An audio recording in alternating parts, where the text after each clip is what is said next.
Morning students, क्या हाल चाल है? ठीक है।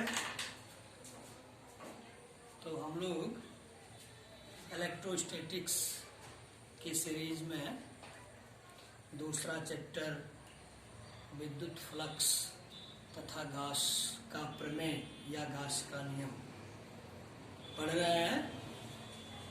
और हम लोग आज गास के नियम का अनुप्रयोग पढ़ेंगे। तो आइए हेडिंग करते हैं, गास प्रमेय का अनुप्रयोग। गास प्रमेय का अनुप्रयोग, applications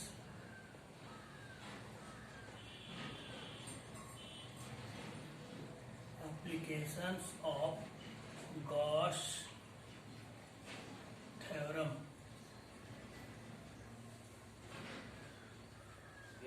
applications of Gauss theorem, Gauss प्रमेय का अनुप्रयोग या गॉस नियम का अनुप्रयोग। इसमें पहला आप हेडिंग करें, अनंत लंबाई के एक समान आवेशित तार के निकट विद्युत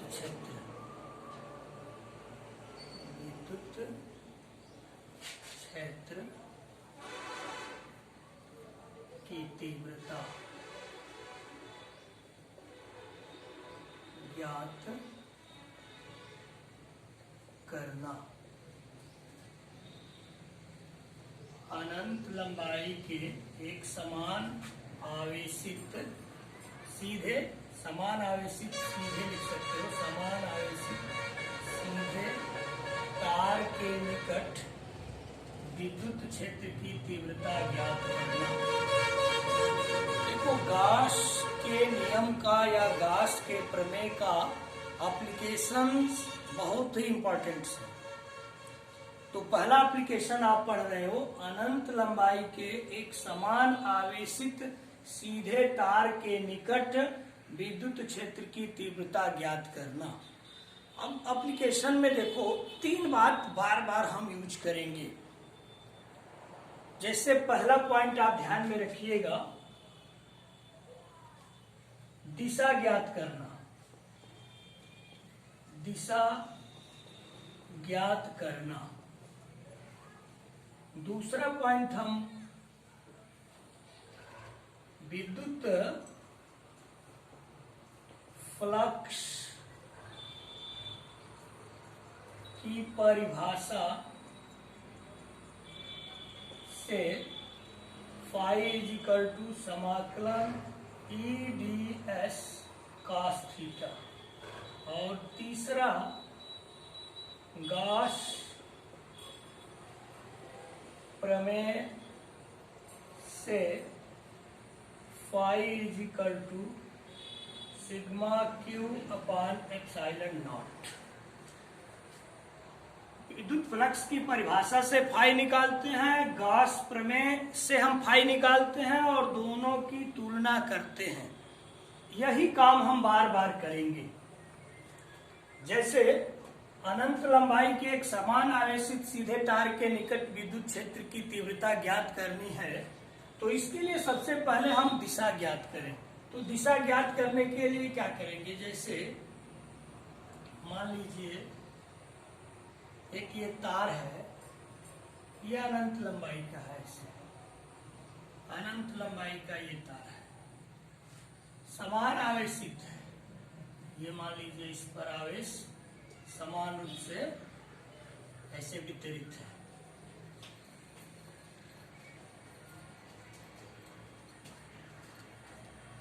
अब इसकी एक छोटी लंबाई मान लो, हम ये इसकी एक छोटी लंबाई ऐसे, हम ये छोटी लंबाई dl ले लें। नीचे भी इसकी एक छोटी लंबाई हम dl ले लें। लंबाई के कारण ऐसे तीव्रता मान लीजिए ऐसे, ये डी, इसके कारण भी तीव्रता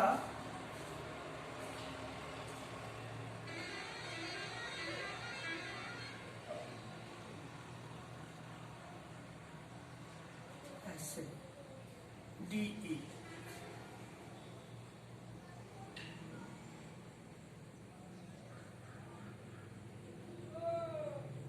ये थीटा, ये भी थीटा होगा। अब इसका हम घटक निकालते हैं, तो डी का आप जानते हो कि थीटा के दिशा में डी cos थीटा होता है, और इसके विपरीत, थीटा के विपरीत यानी इधर, ये हो जाएगा डी sin थीटा।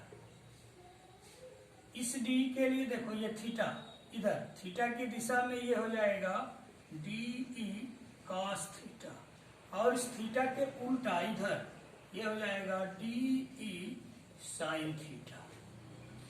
आप क्या देख रहे हैं कि डी sin थीटा एक दूसरे को कैंसिल कर देगा, डी cos थीटा और डी cos थीटा जुड़ जाएगा, अर्थात ये जो तार है अनंत लंबाई का, इसके ऊपर वाला डी sin थीटा और नीचे वाला डी sin थीटा एक दूसरे को निरस्त कर देगा, केवल तार के सामने विद्युत क्षेत्र की दिशा रह जाएगी। अर्थात इस तरह से आप लिख सकते हो, जैसे ये आवेशित तार है तो इसकी दिशा इधर हो जाएगी, इसकी दिशा इधर हो जाएगी। पहला काम दिशा ज्ञात करना। दिशा ज्ञात करने के लिए देखिए, ये अनंत लंबाई का एक तार है, इस पर आवेश समान रूप से वितरित है, इसका एक छोटा भाग डीएल ले लिया, इसका इधर भी एक छोटा भाग डीएल, इसके कारण विद्युत क्षेत्र डी, और इससे विद्युत क्षेत्र डी, ये कोण थीटा, ये भी कोण थीटा होगा। अब इसका घटक निकाल लिए हैं, कोण के दिशा में डी cos थीटा, उल्टा डी sin थीटा, इसका कोण के दिशा में डी cos थीटा, कोण के विपरीत D sin theta, D sin theta एक दूसरे को कैंसिल कर दे रहा है, और डी cos थीटा जुड़ जाएगा। अर्थात इस आवेशित तार के ऊपर वाला जो भाग है उसके कारण जो डी sin थीटा हो, और नीचे वाले भाग के कारण डी sin थीटा एक दूसरे को निरस्त कर देगा, केवल सामने विद्युत क्षेत्र की रह जाएगा, अर्थात विद्युत क्षेत्र की दिशा सामने की तरफ, ये दिशा निकाल लिए। अब क्या करते हैं कि हम एक गौसीय परिपथ की हम कल्पना करते हैं। जैसे मान लीजिए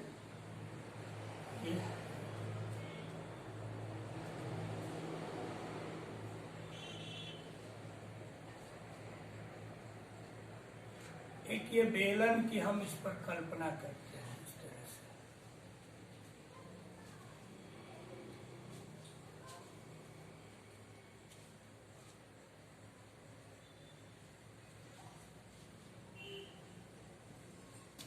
हम एक बेलन की कल्पना करते हैं, इससे आर दूरी पर, आर दूरी है, यहाँ बिंदु P है, यही हमको तीव्रता ज्ञात करनी है। इस पर जो ये आवेश है L लंबाई का ऐसे,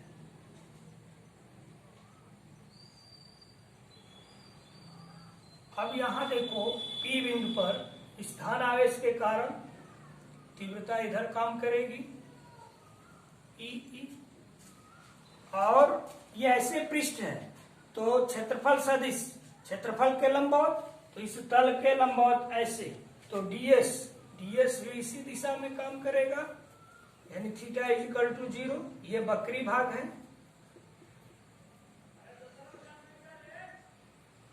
यहाँ आ जाओ, ये इसका समतल भाग है ये। अब देखो यहाँ भी तीव्रता पहले हम लोग निकाल लिए हैं, तो तीव्रता इधर काम करेगी, लेकिन इसका क्षेत्रफल सदिश इसके लंबवत ऐसे ds इधर काम करेगा, ये समतल भाग है। ये समतल भाग है। हमने यही गाउसीय पृष्ठ हो गया। अब r दूरी पर बिंदु P पर तीव्रता इधर और क्षेत्रफल सदिश भी इधर काम कर रहा है। समतल भाग पर तीव्रता इधर, क्षेत्रफल सदिश क्षेत्रफल के लंबवत तो इधर काम कर रहा है। विद्युत फ्लक्स की परिभाषा से देखो वहां लिखे हैं, विद्युत फ्लक्स की परिभाषा से phi is equal to phi वक्रीय भाग प्लस फाई समतल भाग, तो फाई इज इक्वल टू वक्रीय भाग समाकलन E D S cos theta वक्रीय भाग प्लस समाकलन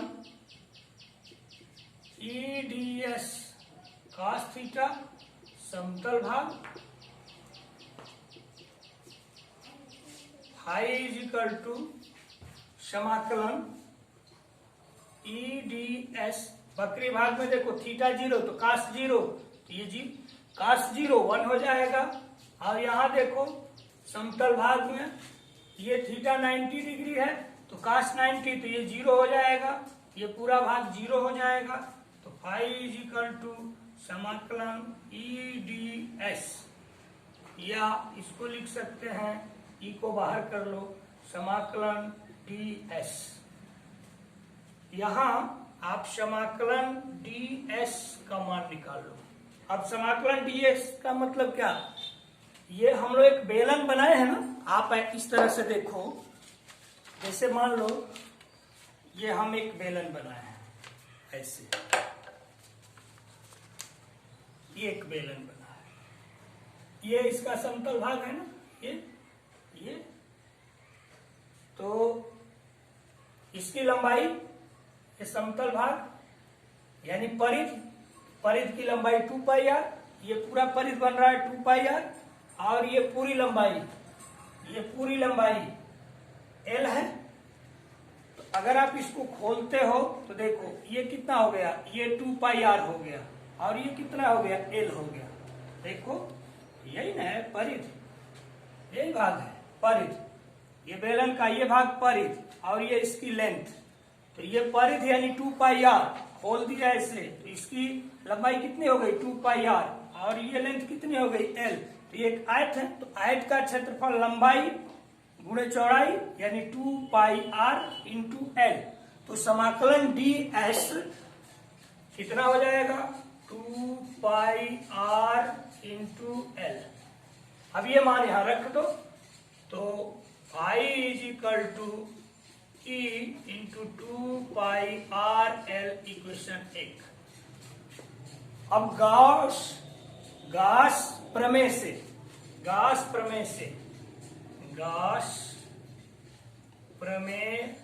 से या गास नियम से हम लोग पढ़े हैं phi is equal to sigma q upon epsilon naught, equation 2।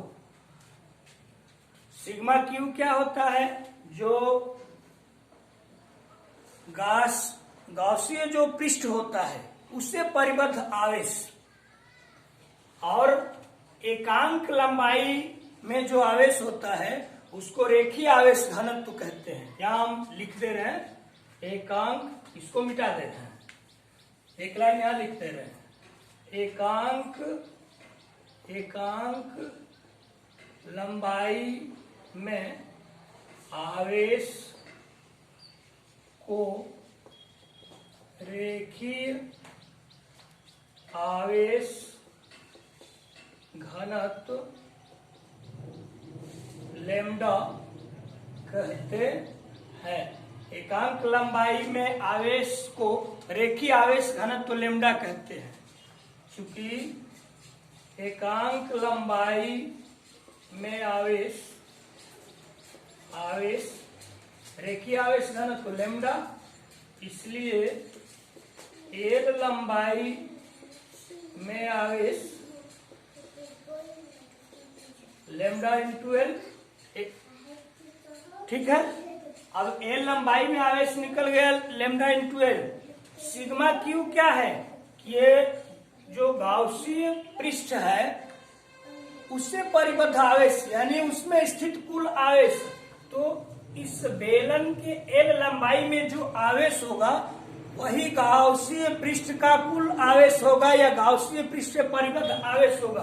तो एल लंबाई में आवेश कितना है? Lambda l. तो यही सिग्मा क्यू हो जाएगा, अर्थात sigma q is equal to lambda l. अब ये समीकरण 2 में मान रख दो। समीकरण 2 में phi is equal to lambda l upon epsilon naught, ये इक्वेशन 3 कर दो। अब 1 और 3 की तुलना करो, 1 को ये देखो और 3 को देखो। समीकरण 1 तथा 3 की तुलना करने से इक्वेशन 1 और 3 का कंपेयर कर दो। तो आप देखो E into 2 pi r l is equal to lambda l upon epsilon naught, इससे ये कैंसिल। तो E is equal to lambda upon 2 pi epsilon naught r, ये फार्मूला। बहुत करें 2 से ऊपर नीचे अगर आप गुणा कर देते हो तो E is equal to 2 lambda upon 4 pi epsilon naught into r. तो E is equal to 1 upon 4 pi epsilon naught के होता है 2 के लेमडा अपॉन आर। ये फार्मूला मिल गया, जहां k is equal to 1 upon 4 pi epsilon naught, तथा यहां से आप देख रहे हो कि E और R में ऐसे संबंध है, हितक्रमानुपाती संबंध है। तो अगर चाहो तो यहां हम ग्राफ खींच सकते हैं।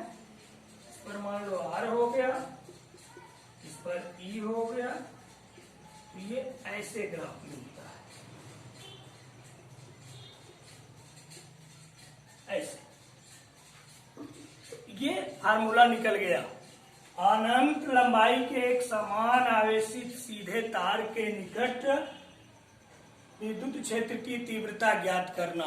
थोड़ा ध्यान से देखिएगा, इसमें 3 पॉइंट पहले बताए कि दिशा हम ज्ञात करते हैं, फिर विद्युत फ्लक्स की परिभाषा से फाई निकालते हैं, गॉस के नियम या गॉस के प्रमेय से फाई निकालते हैं, दोनों की तुलना करके हम हल करते हैं और फार्मूला निकल जाता है। तो दिशा निकालने के लिए देखिए, ये अनंत लंबाई का समान आवेशित तार है, इसका एक छोटा लंबाई का खंड लिए, यहाँ भी छोटा लंबाई का खंड लिए, इससे तीव्रता DE, इससे तीव्रता DE, इसका घटक हमने कर दिया। देख रहे हैं कि DE sin theta DE sin theta cancel हो जा रहा है, केवल सामने इसकी दिशा सामने काम कर रही है। तो दिशा निकल गया कि चालक तार के सामने। दूसरा पॉइंट, अब गॉसीय परिपथ की हम कल्पना करते हैं। तो एक हमने बेलन की एक कल्पना किया है जिससे r दूरी पर ये बिंदु P है, यहाँ तीव्रता ज्ञात करना है। इस L लंबाई, बेलन के L लंबाई पर यह आवेश समान रूप से वितरित है। ये वक्री भाग पर हम देख रहे हैं कि तीव्रता की दिशा निकाल ली है, इसीलिए पहले निकाले हैं। इधर काम कर रही है, इसका क्षेत्रफल सदिश इधर होगा ऐसे, उसके तल के लंबवत, वक्री भाग ऐसे, तो तल के लंबवत यह है समतल भाग, तो तीव्रता इधर और समतल भाग ऐसे, क्षेत्रफल सदिश ऐसे, तो समतल भाग पर तीव्रता इधर, क्षेत्रफल सदिश ds इधर। तो विद्युत फ्लक्स की परिभाषा से phi is equal to phi वक्री भाग प्लस फाई समतल भाग। तो phi is equal to closed integral E ds cos theta plus closed integral E ds cos theta वक्री भाग के लिए, ये समतल भाग के लिए। वक्री भाग में देख रहे हैं कि थीटा 0 है, तो phi is equal to closed integral E ds, और ये 0 हो गया, cos 90 0, तो phi is equal to close integral E D S, E को बाहर निकाल लिए हैं तो close integral E D S और क्लोज इंटीग्रल डी एस का मान 2 पाई आर एल। कैसे इसको आपको समझाए, ये इक्वेशन 1 हो गया। अब गाउस प्रमेय से sigma q upon epsilon not, यहाँ सिग्मा क्यू क्या है, गॉसीय परिपथ, गॉसीय पृष्ठ से परिबद्ध आवेश। तो गॉसीय जो ये पृष्ठ बना है इसमें कितना आवेश है, ए लंबाई के तार पर जो कुल आवेश होगा वही गॉसीय पृष्ठ से परिबद्ध आवेश होगा। अब ए लंबाई पर आवेश को कैसे निकालेंगे, हम जानते हैं कि एकांक लंबाई में आवेश को रेखीय आवेश घनत्व लेमडा कहते हैं, यानी एकांक लंबाई में आवेश लेमडा है तो एल लंबाई में कितना आवेश हो जाएगा, लेमडा एल, यही सिग्मा क्यू हो जाएगा लेमडा एल। तो फाइव इज इक्वल टू इतना, समीकरण 1 और 2 की तुलना कर दो, ई निकल जाएगा, 2 से ऊपर नीचे गुणा कर दो, जहाँ के की वैल्यू इतनी होती है आप पढ़े हो, ई और आर में व्युत्क्रमानुपाती संबंध है, यहाँ ग्राफ ऐसे होता है। तो इस प्रकार गाउस के नियम का अनुप्रयोग या गाउस थ्योरम का अनुप्रयोग, इसमें पहला टॉपिक हम लोग पढ़े कि अनंत लंबाई के एक समान आवेशी सीधे तार के निकट किसी बिंदु पर वैद्युत क्षेत्र की तीव्रता कैसे निकालते हैं, देख लीजिए, इत्मीनान से देख लीजिए, फिर आगे अगला टॉपिक पढ़ाते हैं। इसको एक बार इत्मीनान से देख लीजिए।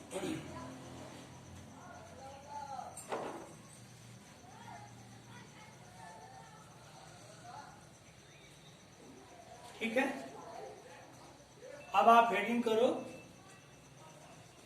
अनंत विस्तार की समान आवेशित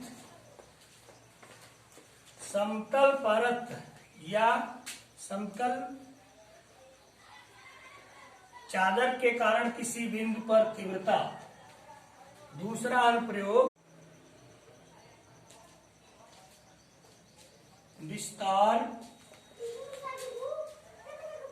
की आवेशित, समान आवेशित अनंत विस्तार के समान आवेशित परत के कारण विद्युत क्षेत्र।